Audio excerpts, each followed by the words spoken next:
a lesson is being taught by wildlife conservationists in America's Mississippi River Valley as well. Wolves were hunted almost to extinction in the U.S., resulting in massive damage to the ecosystem. Here in Eureka, Missouri, the Endangered Wolf Center is helping rebuild wolf populations, and in doing so, maintaining sustainable ecosystems.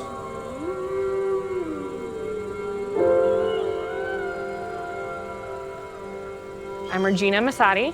I'm a wildlife biologist that works at the Endangered Wolf Center in St. Louis. My job is to help manage both our care of our animals here on site in our facility in St. Louis, as well as to manage our conservation efforts around the world for the canids that we work with. I decided to start working with wolves because they always felt like they were an underdog. They were so misunderstood. You think of what you've grown up with, Little Red Riding Hood, Three Little Pigs, werewolf movies. They all portray wolves as just this negative, scary, big bad wolf. And I was lucky enough from a young age to see wolves and learn about wolves in a way that helped open my eyes to realize how special they were, how misunderstood, and how cool they were. And it just made me want to work with them. So we're about to bring a white-tailed deer carcass in to one of our Mexican wolf packs. It's a great way for them to get natural food sources, know that smell, know how to work as a pack to eat it together. The reason it was important for me to undo that stereotype that you hear with wolves was to be able to reverse generations of fear. Because if you fear something, you don't want to save it.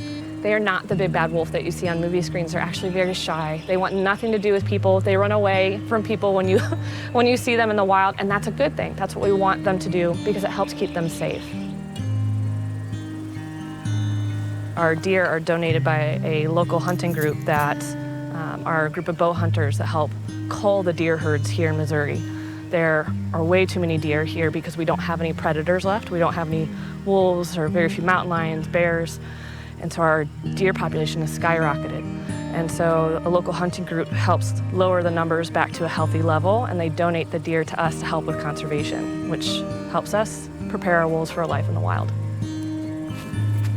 They love to eat their native food. It's a family unit, and they have to work well together. So we're gonna go record that data and see how they do.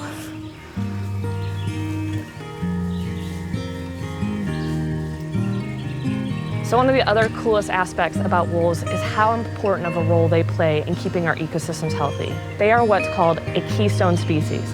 What that means is that having them in the environment helps keep everything else balanced. And without them, we lose that balance and our ecosystems become unhealthy. Preying on sick deer and elk, wolves can prevent diseases spreading among herds of animals consumed by humans.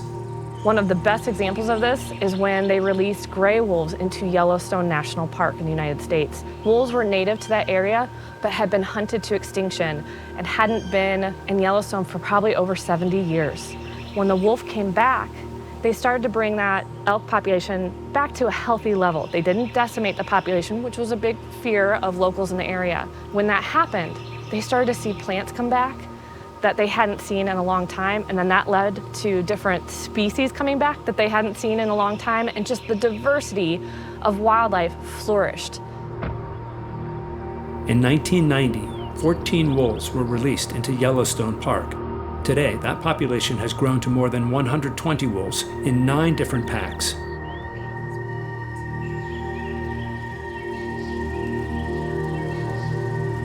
The center also breeds new members into its pack. Today, Regina and her colleagues will check on their latest additions.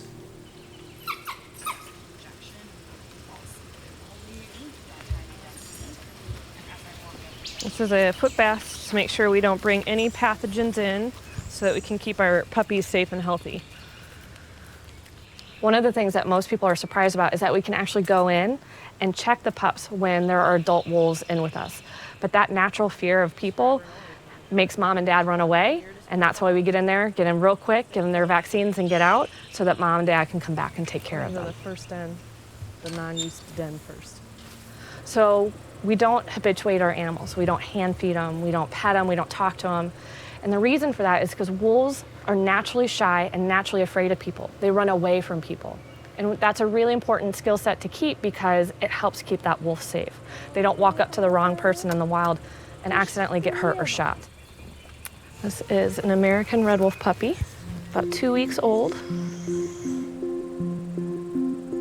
The two species that we're working to conserve here at the Endangered Wolf Center with reintroduction are the Mexican wolf and the American red wolf. They are the two most endangered wolves in the world, and because of that effort, every Mexican wolf alive today can trace their roots back to the Endangered Wolf Center. Mom and Dad are doing a good job staying away. To boost wolf populations, they take pups born here and place them with wolf packs in the wild. The pups then strengthen the wild wolves' gene pool. Today we're getting ready for pup fostering, and what that means is we have to get all of our supplies that go with us to take the pups from St. Louis all the way to the recovery area in New Mexico and Arizona. We're putting on gloves because we have to be really careful no matter what we touch that we're not getting our human scent on it.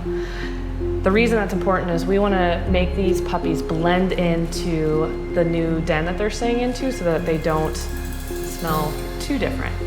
We foster the pups when they are 2 weeks of age or less, usually between 8 days and 2 weeks old. And the main reason that we do it at that young age is that's when mom and pups are bonding and mom's hormones are really high and she's very nurturing and wanting to care for her puppies.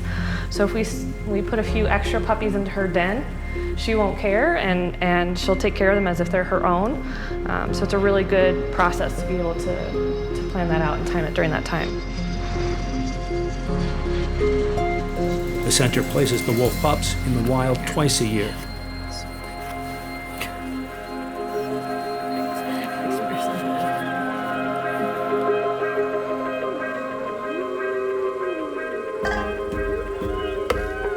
Last year in North Carolina, we did the first releases of red wolves back into the wild in many years. And from our center, we were able to release a male and a female, which we were super excited about. They were able to make it in the wild for a few months, but unfortunately, one was hit by a car and one was shot. And it's heartbreaking. You get to know these animals. Even though we're hands-off from a distance, we get to learn their personalities, see how amazing they are, how they interact with their families. But even with that fate, I don't know that I would change what we did because they got a chance to run free in the wild.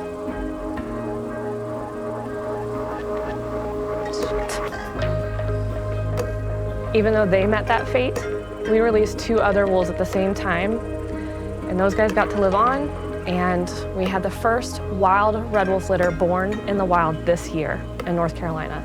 So our efforts are working. One of the other aspects of conservation that's really important is learning how to live and coexist with our wildlife, whether it's wolves or beavers or songbirds. Being able to find ways to coexist is really important so that we can make sure that the wildlife is thriving.